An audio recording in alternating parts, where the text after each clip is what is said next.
Ini adalah cerita yang paling senang kami hadirkan di kalangan kaum preman. Hei preman, dengar kisah ini. Lihat, ini kisah indah.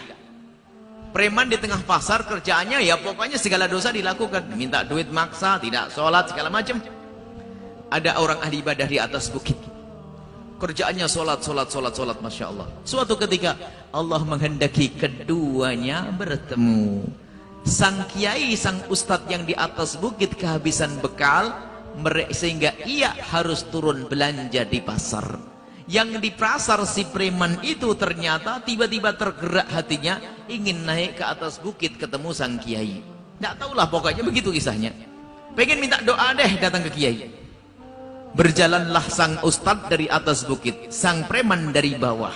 Mau tidak mau mereka berpapasan di tengah jalan setapak. Bukit zaman dulu adanya jalan setapak. Kalau sudah jalan setapak harus ada yang mengalah. Kalau nggak ada yang mengalah nggak bisa berjalan.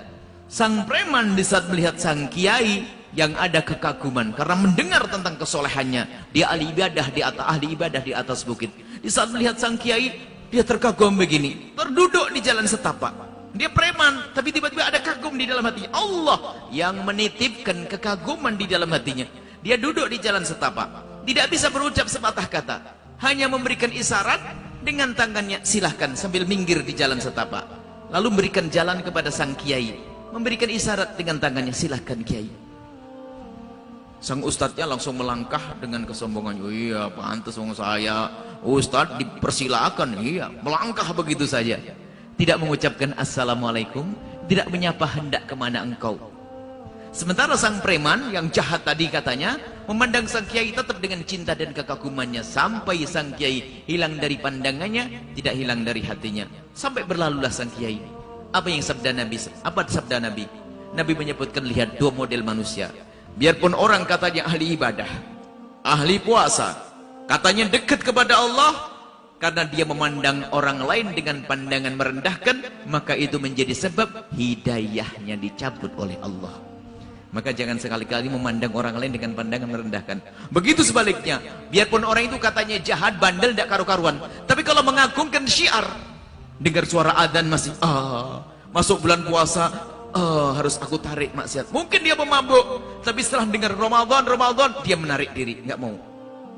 Mungkin dia pemabuk, dengar adzan, nggak mau. Masih menghormati syiar, mendengar ulama, melihat ulama, hormat. Biarpun dia katanya preman, jahat, bandel, suatu ketika nanti akan diangkat oleh Allah. Lihat, yang saya ambil kesimpulan, tidak sehebat apapun diri anda, ibadah anda, tapi kalau kita sering memandang orang lain dengan pandangan merendahkan, maka itu menjadi sebab dicabut hidayah kita. Maka dari itu, kalau kita melihat tetangga kita mungkin tidak sholat, mungkin ada yang mabuk, mungkin main judi, awas, jangan pandang mereka dengan pandangan merendahkan, tapi sambung silaturahmi dengan dia dengan keindahan, yaitu silaturahmi batin. Di tengah malam doakan dia. Jujur sekarang, kalau anda mendengar tetangga anda sering mabuk, pernahkah anda waktu tahajudan anda doakan dia? Atau hanya marah dok karena sombong kita, itu ganggu pakai grang-greng, gitaran segala macam lah. Lah kok anda pakai emosi? Pernahkah anda doakan dia yang katanya mengganggu anda? Pernah atau tidak? Anda jangan sombong dengan ibadah anda. Nah ini, kita jangan sombong dengan ibadah kita. Pernahkah kita mendoakan? Mungkin kita lewat di gardu, lalu ada anak main judi. Pernahkah kita mendoakan? Bahkan mungkin pernahkah kita menitikkan air mata? Karena dia adalah orang tidak sholat.